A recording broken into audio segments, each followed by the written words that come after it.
আসসালামু আলাইকুম বন্ধুরা। আজকের ভিডিওতে আমি আপনাদের সাথে শেয়ার করব এমন একটি প্রাকৃতিক উপাদান সম্পর্কে যা চুলকানি, অ্যালার্জি এবং বিভিন্ন চর্মরোগে অত্যন্ত কার্যকর, আর সেটি হল তেলাকুচা। ভিডিওটি শেষ পর্যন্ত দেখুন, কারণ আজ আমি বলবো এর উপকারিতা, ব্যবহার পদ্ধতি। বর্তমানে অনেকেই চুলকানি, স্কিন অ্যালার্জি, লালচে দাগ, ফুসকুড়ি ইত্যাদি সমস্যায় ভুগছেন। অনেকে দামি ক্রিম ব্যবহার করেও স্থায়ী সমাধান পান না, কিন্তু প্রকৃতির মধ্যেই রয়েছে এর সহজ সমাধান। তেলাকুচা একটি ভেষজ গাছ। গ্রাম বাংলায় এটি খুবই পরিচিত। এর পাতা, লতা এবং ফল সবই ঔষধি গুণে ভরপুর। এতে রয়েছে অ্যান্টি ইনফ্ল্যামেটরি ও অ্যান্টি অ্যালার্জিক উপাদান। পদ্ধতি ১।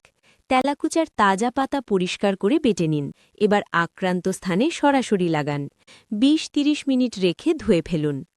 পদ্ধতি ২। পাতার রস বের করে সামান্য নারিকেল তেলের সাথে মিশিয়ে ব্যবহার করুন। দিনে ১-২ বার ব্যবহার করলে ভালো ফল পাওয়া যায়। চুলকানি কমায়, অ্যালার্জি প্রশমিত করে, ত্বকের জ্বালা ও লালচে ভাব দূর করে, প্রাকৃতিক ও পার্শ্ব প্রতিক্রিয়া কম। যদি ত্বকে অতিরিক্ত জ্বালা বা অস্বস্তি হয়, ব্যবহার বন্ধ করুন। গুরুতর সমস্যায় অবশ্যই ডাক্তারের পরামর্শ নিন। ভিডিওটি ভালো লাগলে লাইক, কমেন্ট এবং শেয়ার করতে ভুলবেন না। আর এমন স্বাস্থ্য বিষয়ক তথ্য পেতে আমাদের চ্যানেলটি সাবস্ক্রাইব করুন। আল্লাহ হাফেজ।